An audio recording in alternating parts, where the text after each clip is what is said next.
তো গাইস এপিসোডের শুরুতে আমরা চার্জের দৃশ্য দেখতে পাই। তাকেমিচি বলে আমি টাইজুর অবস্থা খারাপ করে দেবো, মানে এই হারামজাদা এত মার খেয়েছে তারপরে ও একই কথা বলছে টাইজুর অবস্থা খারাপ করে দেবে, এবং এরপর আরো বলে আমি ব্ল্যাক ড্রাগন গ্যাংকেই দখল করে নেব। কিন্তু বাস্তবে টাইজু তাকেমিচিকে অনেক বাজেভাবে মারতে থাকে আর তাকেমিচির নাক মুখ দিয়ে রক্ত ঝরতে থাকে। তবে তবুও সে হার মেনে নেয় না, বরং উঠে দাঁড়ায় আর টাইজুর মোকাবেলা করে। আর হাকা এইসব দেখে ভাবতে থাকে তাকেমিচি কেন হার মেনে নিচ্ছে না, কেন এবার পিছু সরে যাচ্ছে না, সে তো এখন মারা যাবে। আর এদিকে তাকেমিচি ভাবে শুরুতে তার কোনো বন্ধু ছিল না, তার কোনো ভালোবাসা ছিল না, কিন্তু এখন তার কাছে যে নতুন জার্নিটা শুরু হয়েছে, এখন মানুষ তার উপর ভরসা করতে শুরু করেছে। সে সর্বপ্রথম ওয়াদা করেছিল আপনের খুনের প্রতিশোধ নেবে, মানে ওই যে আপন ভবিষ্যতে যে মারা যায়, এবং তারপর থেকে সে যখন অতীতে এসেছে অনেক লোক তার উপর ভরসা করতে শুরু করেছে, এবং এবার সে অবশ্যই ফিউচার চেঞ্জ করবে যেভাবেই হোক না কেন। এবং অনেকেই তাকেমিচির উপর ভরসা করছে, তাকে সম্মান দিচ্ছে, আর এই কারণে তাকেমিচি আবারও মোটিভেট হয়ে যায় এবং সে ভাবে আমি এবার ফিউচার চেঞ্জ করে দেখাবোই, কোনোভাবে হার মেনে নেবো না, যদি আমি মরেও যাই মরে যাবো। এরপর তাকেমিচি আবারও তার সকল শক্তি নিয়ে এগিয়ে যায় তাইজুর উপর হামলা করতে, কিন্তু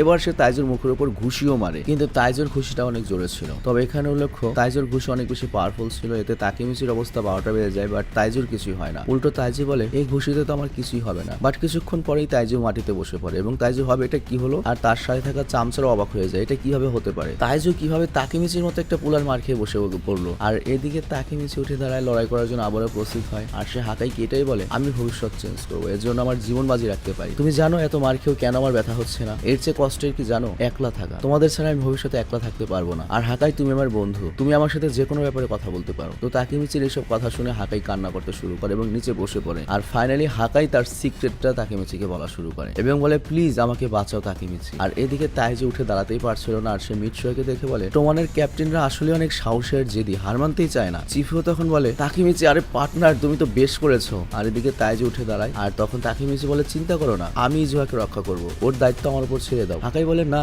কথা এটা না তাকেমিচি, তুমি কি একটা বিষয় নোটিস করেছো, আমি যে এত মার খাই কিন্তু আমার চেহারাও একটাও মারের দাগ নেই, কিন্তু ইজুহাকে দেখো মারতে মারতে কি অবস্থা করে দিয়েছে, এমন কেন? এই কথা শুনে তো তাকেমিচি, চিফু, মিটসুও তিনজনে অবাক হয়ে যায়, আমরা অবাক হয়ে যাই। আর হাকাই তখন কান্না করতে করতে এটাই বলে আগের বার যখন আমরা দেখেছিলাম মিটসুয়া প্রথমবার হাকাইকে যখন বলেছিল তুমি তোমার শক্তি আর সাহস অন্যদের বাঁচানোর জন্য ব্যবহার করবে, ওই দিনের পর থেকে হাকাই ঠিক করে সে তার বোনকে রক্ষা করবে, যদিও বড় বোন, আমি ছোট বোন বলেছিলাম এর আগে ভুলে, এবং সে কখনো তার বড় বোনের উপর আঁচড় পড়তে দিবে না। কিন্তু যেমনটা সে বলেছিল পুরোটাই তার উল্টা হয়েছে। ইউজুহাই মূলত এতদিন হাকাইকে রক্ষা করে এসেছে এবং আমরা জানতে পারি হাকাই এতদিন যা বলেছে সব মিথ্যে। এবং এরপর আমাদের আবার আগের দৃশ্য দেখানো হয় যখন হাকাই বলছিল ইউজুহার মার সে নিজেই খেতে চায়, কিন্তু আসলে ইউজুহাই হাকার মার খেয়ে নিত, মানে এখনো অব্দি ইউজুহাই হাকাইকে রক্ষা করে এসেছে। আর তখন তাকেমিচি বলে কি তার মানে এতদিন হাকাই তুমি আমাদের মিথ্যা বলেছো, যেদিন তুমি মিটসুয়াকে প্রমিস করেছিলে পরের বার তুমি ইউজুহার খেয়াল রাখবে, সবার খেয়াল রাখবে, তার মানে তুমি সেটা করতে পারোনি। আর এরপর জানা যায় যে কথাটা একেবারে পুরোপুরি মিথ্যেও নয়, হাকাই আসলেই প্রমিস করেছিল, কিন্তু হাকাই ইউজুহার ভাগের মার খাওয়ার সত্ত্বেও ইউজুহাকে আবার মারা হতো এবং দুজনকে একসাথে মারধর করতো,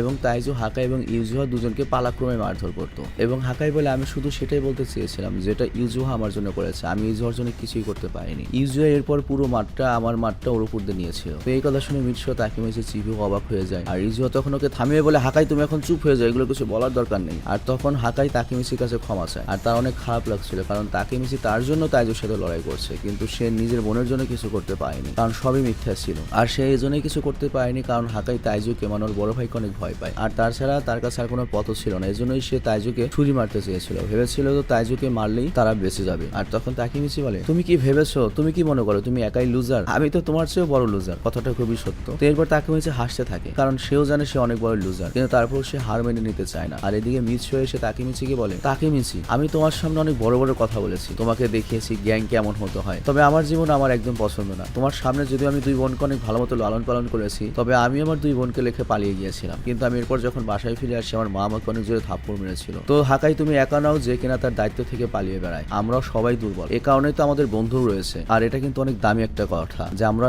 সবাই আলাদা আলাদা ভাবে দুর্বল, আর এর জন্যই তো আমাদের বন্ধুরা রয়েছে, বন্ধুরা থাকলে আমরা শক্তিশালী। আর তখন তাকেমিচি বলে হ্যাঁ, আর তোমার এই মিথ্যা বলার কারণে হাকাই তোমাকে তো আমরা এখন ফেলে যেতে পারবো না, আমরা তো বন্ধু, তুমি আমার বন্ধু হয়ে থাকবে, আর এটাই হচ্ছে টোমান, যারা একসাথে লড়বে একসাথে মরবে। তো এই কথা শুনে হাকা অনেক মোটিভেট হয়ে যায় এবং সে করে কি ব্ল্যাক ড্রাগনের জ্যাকেট খুলে ফেলে আর হাকাইও লড়ার জন্য রেডি হয়ে যায় এবং সে বলে তোমরা তিনজন এখন সাইড হও, তোমাদের অবস্থা খারাপ হয়ে গিয়েছে, এবার আমি ওকে দেখছি, কারণ এখন আর আমার একটুও ভয় লাগছে না তাইজুকে দেখে। তো এরপরও তাইজুর কাছে গিয়ে বলে আমি ব্ল্যাক ড্রাগনের জ্যাকেট আর কখনোই পরবো না। আর এরপরে হাকাই করে কি তাইজুর উপর হামলা করে দেয় এবং বলে আমি তোমাকে এখন মেরে ইচ্ছা মতো মেরে বেহুশ করে দেবো। তখন চিফে বলে তাকেমিচি দেখো হাকাই কিন্তু তাইজুকে জানে মেরে ফেলার কথা বলছেন, ওকে বেহুশ করার কথা বলছে, তার মানে কি আমরা ফিউচার চেঞ্জ করতে পেরেছি। আর এদিকে হাকাই তাইজুর সাথে লড়াই করা শুরু শুরু করে। আর হাকাই তাইজুর উপর সরাসরি হামলা করতে না পারলেও মুখে অনেকগুলো ঘুষি মারে। আর তারপর তাইজু উঠে দাঁড়ায় এবং তার চোখে পানি চলে আসে এবং সে হাকাইকে ঘুষি মেরে নিচে ফেলে দেয় এবং এখানে সে তার সর্বশক্তি ব্যবহার করেছে। আর হাকাইকে মারতে মারতে বলে, আমি ওদের এত ভালোবাসি, কিন্তু এখন কি আমার নিজের ফ্যামিলির দুজনকে মারতে হবে সৃষ্টি করতে? কেন তুমি আমাকে এই পজিশনে ফেলাও? মানে আমি তাইজুর অবস্থাটাই বুঝি না, শালা কি সাইকো নাকি? তো যাই হোক, তাইজুর হাতে মার খেয়ে হাকাইয়ের অবস্থা খারাপ হয়ে যায় আর হাকাই বেহুশ হয়ে পড়ে। আর তখন তাইজু বলে, তুমি এখান থেকে বেঁচে ফিরতে পারবে না, তুমি পালিয়েও যেতে পারবে না, কারণ আমার সকল গ্যাং মেম্বার্সরা চারদিকে চার্জ ঘিরে ফেলেছে। আর আমরা দেখতে পাই বাইরে ব্ল্যাক ড্রাগনের সকল মেম্বাররা দাঁড়িয়ে রয়েছে। তো চিফু জানা দিয়ে এটা দেখে সবাইকে কনফার্ম করে কথা সত্য, কিন্তু তাকেমিচি বলে এতে আমাদের কিছুই যায় আসে না, আমরা এখান থেকে তো পালাচ্ছি না। চিফু, যতক্ষণ না আমরা ওদেরকে হারাবো, ব্ল্যাক ড্রাগন দখল না করবো, ততক্ষণ ফিউচার চেঞ্জ হবে না, আমরা এখান থেকে পালাবো না। তো এই কথা শুনে চিফু আর মিটশো রেডি হয়ে যায় লড়াই করার জন্য। তারা সবাই খুব এক্সাইটেড, মানে ওদের ভেতরে এনার্জি অনেক বেশি। আর তখন ইজুহা বলে, তোমরা কি পাগল হয়ে গিয়েছো? তোমরা এইভাবে পাগলের মতো করছো কেন? হার মেনে নেবে না? তখন মিটশো ইজুহার কাছে যায় এবং বলে, আমাকে ক্ষমা করে দিয়ে ইজুহা, আমার এক্সপেকটেশনের জন্য এত কিছু হয়ে যাচ্ছে, আমি একটা ব্যর্থ বড় ভাই, আর তুমি হাকাইকে এতদিন একলা রক্ষা করেছো, এই জন্য আমি তোমাকে অনেক সম্মান করি। আর এই কথা শুনে ইজুহার কান্না চলে আসে। আর তারপর তার আগের কথা মনে পড়ে যায়, যখন তার মা হসপিটালে ছিল, আই মিন ইজুহা, তার মায়ের অবস্থা অনেক খারাপ ছিল, ক্যান্সার রোগী ছিল, ফ্যামিলির ব্যাপারে কথা বলছিল। আর তার মা তাকে জড়িয়ে ধরে এবং বলে, আমাকে ক্ষমা করে দিয়ে ইজুহা, তবে তারপর আমি সবসময় তোমাদের রক্ষা করবো, তোমাদের সাথে থাকবো। বাট কিছুদিন পরে ইজুহার মা মারা যায় আর ইজুহা তখন তার মায়ের কবরের কাছে গিয়ে বসে থাকে। আর তখন তার মায়ের সাথে কথা বলার চেষ্টা করতো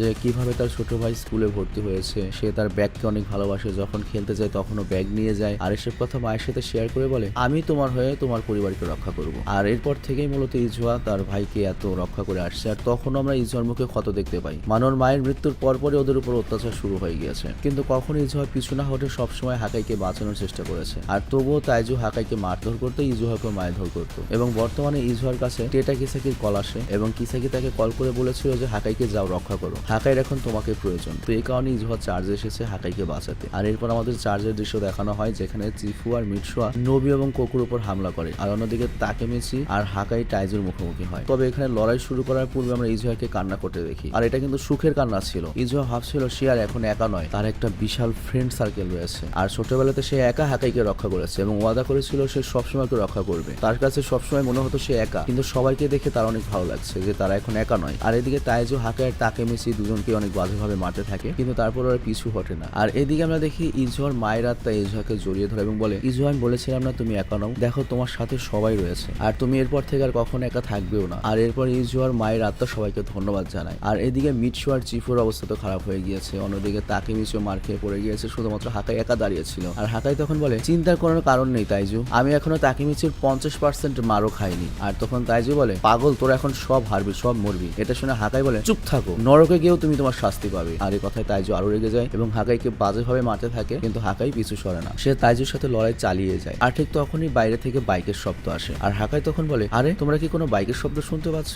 আর আমরা দেখতে পাই বাইকে তার বাইক, যেটার মডেল নাম্বার হচ্ছে হোন্ডা সিবিআর 250D, সেটা নিয়ে চার্জের দিকে যাচ্ছে। আর তোমরা তো জানো সবাই মাইকের ব্যাপারে, তো মাইকি করে কি বাইকটা বাইরে রেখে সোজা চার্জের ভেতরে সিঁড়ি বেয়ে উঠতে লাগে, কেউ তাকে আটকেও না ভয়ে। আর এদিকে চার্জে থাকা তাকেমিচি বলে, মাইকি যেহেতু আসছে তার মানে আমরা সবাই বেঁচে যাবো। কিন্তু মাইকিকে কে খবর দিল? মিটসুয়া তখন বলে, মাইকি যদি এখানে আসে মনে হয় না আমরা বেঁচে যাবো, আমাদের সাপোর্ট করবে, কারণ আমরা যারা এখানে এসেছি সবাই টোমান আর ব্ল্যাক ড্রাগনের মধ্যে যে ডিল হয়েছিল সেটা ভেঙে ফেলেছি। আমি জানি না মাইকি এখানে এসে কি রিয়েক্ট করবে, আমি জানি না ও কোন পক্ষে থাকবে বা আমাদের অবস্থায় কি করবে। বাট তখনই মাইকি চার্জের দরজা খুলে ভেতরে ঢোকে এবং বলে, হ্যাপি ম্যারি ক্রিসমাস বন্ধুরা, তবে ক্রিসমাসের দিন তোমরা এখানে এগুলো কি করছো? আর এখানেই এই এপিসোডটা শেষ হয়ে যায়। তো বুঝতেই পারছো টোকিও রিভেঞ্জার্স কেন এত হিট হয়েছে। মানে টোকিও রিভেঞ্জার্স হিট হওয়ার মতো একটা এনিমি সিরিজই, মানে এটার কাহিনী অ্যাকচুয়ালি খুব ইউনিক, অ্যাকচুয়ালি অন্যরকম। সব সিরিজের সব এনিমির কাহিনী ইউনিক হয়, বাট টোকিও রিভেঞ্জার্স অনেক ভালো লাগছে। আর এর জন্য আমি বলেছি টোকিও রিভেঞ্জার্স শেষ না করে আমি এটা বন্ধ করবো না। তবে মনে হয় অনলি জাপানিজের ভাগ্য ভালো হতেও পারে, টুকটাক কিছু বিজ্ঞাপন আসছে। তবে আগে যে মান্থলি একটা বিজ্ঞাপন থাকতো 5টা বিজ্ঞাপন, সেই 5টা বিজ্ঞাপন আসলে অন্তত এই চ্যানেলটা চালাতে পারতাম।